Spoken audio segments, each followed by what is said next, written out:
রাজধানীর পীর জঙ্গি মাজার রোডে নির্বাচনী জনসভায় যোগ দেবেন বিএনপি চেয়ারম্যান তারেক রহমান। সেখানে আছেন সহকর্মী মুরসালিন হক জুনায়েদ। সরাসরি যাব তার কাছে। মুরসালিন,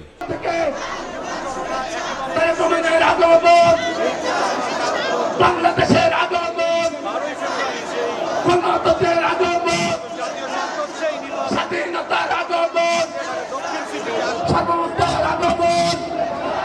ভাই কোন নেতা আছে? স্পিকার সাথে কথা বলুন, নেতা আছে?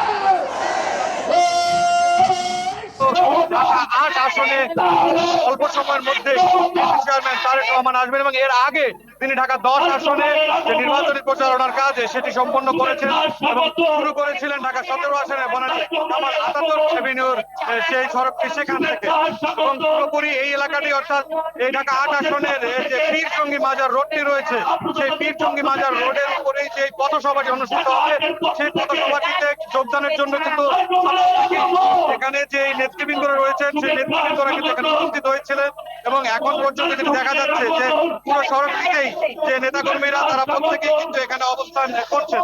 সবকিছু মিলে যেটি দেখা যাচ্ছে যে এখানকার যে নিরাপত্তা ব্যবস্থার যে কার্যক্রমটি সেটিও কিন্তু চলমান রয়েছে, কেননা রয়েছেন বিএনপি চেয়ারম্যান তারেক রহমান। এমনকি এখন পর্যন্ত মঞ্চ থেকে ঘোষণা করা হচ্ছে এবং মঞ্চে যেই অন্যান্য অতিথিদের যে নির্ধারিত আসন সেই আসনগুলোতে কিন্তু অতিথিরা অবস্থান নিয়েছেন।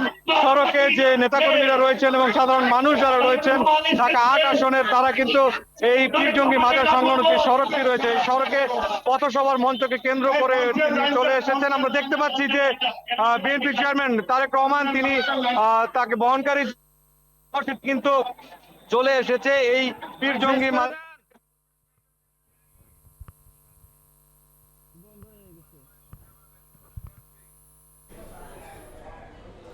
মুরসালিন হক জুনায়েদ পীর জঙ্গি মাজার রোড থেকে আমাদের সঙ্গে যোগ দিয়েছিলেন। আপনাদের শুনতে একটু কষ্ট হওয়ায় আমরা আন্তরিকভাবে দুঃখ প্রকাশ করছি।